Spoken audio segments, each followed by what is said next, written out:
I'm Dr. Lolan, hair transplant surgeon at the Hairfront in Cape Town. And today we're going to go deep into finasteride. We're going to talk about how it works, what the strongest study shows, the real incidence of side effects, and questions about mood and prostate cancer, and where dutasteride and PRP fit in.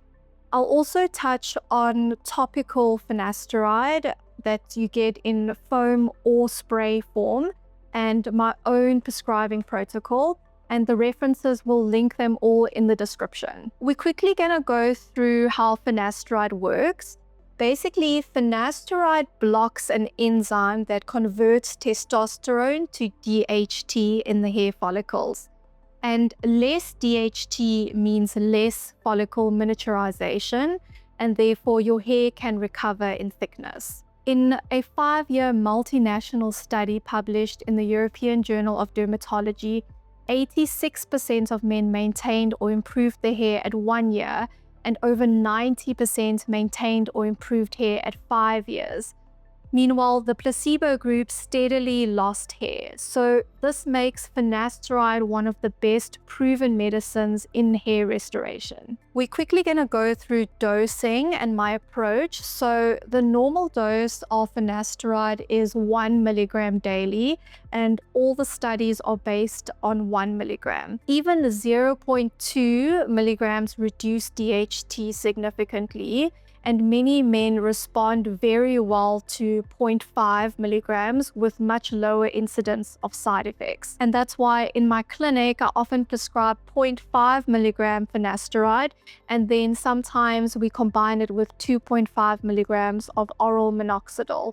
And this balances results and tolerability. There are no head-to-head studies proving that 0.5 is equal to 1 milligram, but biologically and practically it makes sense, and I do see great outcomes in my clinic every day. I'm just going to go through the actual figures. The big one that everyone asks me about is sexual side effects, and they are uncommon. So we're talking about 1 to 1.8%. And then we must also always compare it to placebo. So placebo is when the patient is taking a pill, but it has no active ingredients.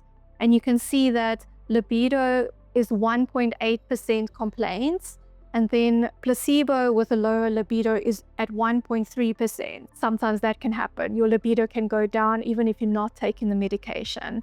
And the same thing with erectile difficulties and ejaculation changes. So these are the differences of 1.3 and 0.7.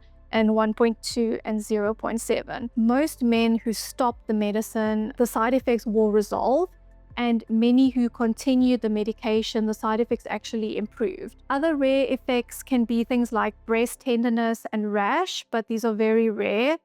And remember, finasteride can also slightly lower your PSA levels, which is a blood test to test prostate-specific antigen. You must just tell your GP that you are taking finasteride if they are going to screen for prostate health. I'm going to go through one of the big things, which is mood and depression.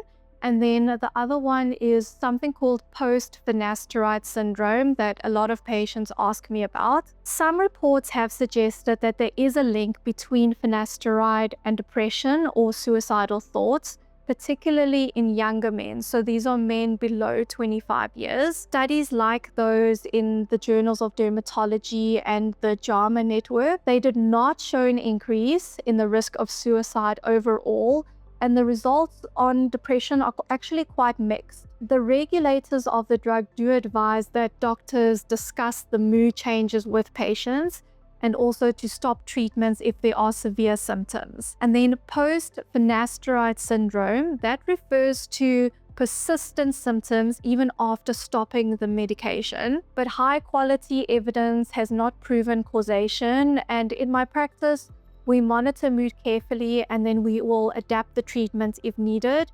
And I've never seen a patient that's had ongoing side effects after stopping the medication. Some patients are a little bit worried that taking finasteride will increase your chances of prostate cancer, but that's actually completely false. So there was the prostate cancer prevention trial, which tested 5 milligrams daily which is actually 5 times the dose of the hair one, which is 1 milligram. But it showed fewer prostate cancers overall. And then there was one part of it that said there was a higher proportion of high-grade cancers.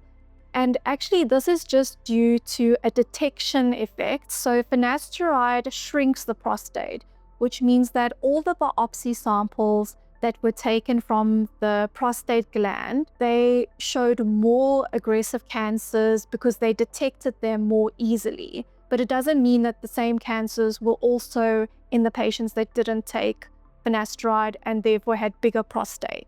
With 18 to 20 years of follow-up, there was no increase in prostate cancer deaths, which is very reassuring for the long-term safety of this medication. Then finasteride and minoxidil, and then also with PRP. So finasteride works even better when we combine it with minoxidil. Studies have shown that the combination therapy produces much stronger results than either medicine alone. So at the Hairfront, we'll also maybe use PRP therapy alongside finasteride and minoxidil. PRP can stimulate the follicles and it can improve the density, but PRP is not a replacement for DHT blocking. And PRP can be very good, particularly in early to moderate hair loss, and it complements the medical treatment well. So quickly, just to go through dutasteride. Dutasteride is also a DHT blocker, but we have 2 types of enzymes that turn testosterone into DHT, and dutasteride will block both enzymes, whereas finasteride is only blocking one of them. Dutasteride is more effective at blocking DHT, but it can sometimes come with a little bit more side effects. So we usually reserve it for patients who do not respond well to finasteride. To quickly go through topical finasteride, topical finasteride sprays or foams, they have been tested in big randomized controlled trials. They have actually shown that topical 0.25% spray or foam improved hair counts similarly to oral finasteride, and there was much lower blood levels of the drug in the system. In real life, I do find that patients are much less consistent with topical treatments, and some develop irritation or eczema, and that's why oral finasteride still gives us the most reliable results in my clinic, but topical is also an option. Who should not take finasteride? Finasteride is not for women who are or may become pregnant.